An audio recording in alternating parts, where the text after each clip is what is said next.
Hey guys, I have a movie review for you. It's a movie from 2007. It's not a theatrical release. It is a TV movie, I believe. And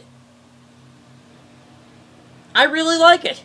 Um, it was just a gamble, and it was kind of like everything was in the right condition because this is what it's called Puccini for Beginners, a comedy of operatic proportions. It's directed by Maria Magenti. If I'm getting that name wrong, I apologize. But what is this movie about? Well, it's a movie about a lesbian played by Elizabeth Reeser who breaks up with her girlfriend Samantha, then ends up falling in love with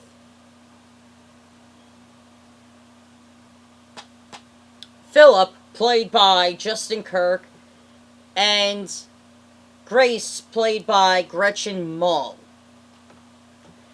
And I gotta say, the reviews are accurate to what this movie is. It really is a screwball comedy of sexual confusion, but also it is just very well written.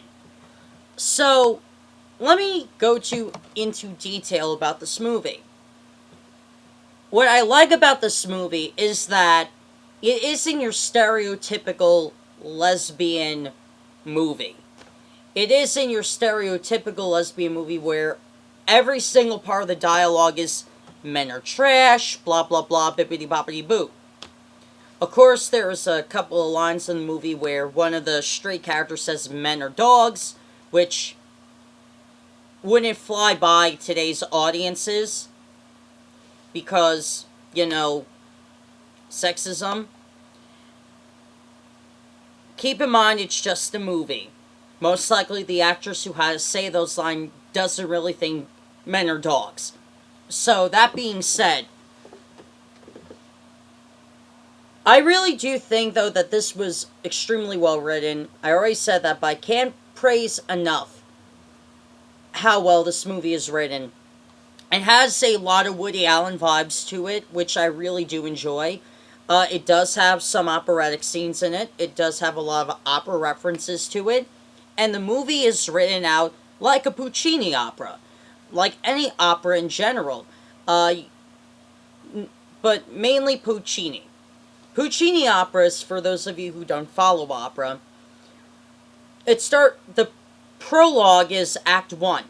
He never has an Act 1, it's always a prologue. Then it goes to Act 2, then the final act, Act 3. But the prologue always has a snippet of the ending.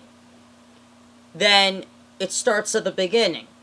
So then when it goes through Act 2, by the end of Act 3, you're pretty much back at the beginning of the opera, but you figure out what the last thing that happens is. This movie isn't predictable, which I like. Some movies that are LGBT films are very predictable. I mean, extremely and annoyingly predictable, but this movie is not predictable. This had twists and turns at every corner. Some of the jokes I really loved, especially the opera jokes. Some of the LGBT jokes went over my head, even though I'm part of the LGBT community. But, once again, this was written in 2007, so the community was different than is now, I should say. But, yeah. I highly recommend this movie, Puccini for Beginners, a comedy of operatic proportions. If you're an opera fan like I am, you'll love this movie, and you'll get the opera jokes. If you're a person who doesn't necessarily like opera, but you like a good comedy, this movie is for you as well. Um, just to reassure you, there's not a lot of scenes whatsoever where there's opera music in it. So, um, yeah. Um, I highly recommend this movie. I think it's a shame that Jay Carr of AM New York Gave it 3.5 stars. I give this 5 stars and 2 thumbs up. It is worth it. It is a very, very well-written comedy, and for an 84-minute film, it does its job. It doesn't take itself too seriously as a comedy or as a romantic drama at the same time, which I really do enjoy. But I highly recommend this movie. I do. I give this an A plus. For a TV movie or a direct-to-DVD film, this is really good. And until next time, peace and whatever.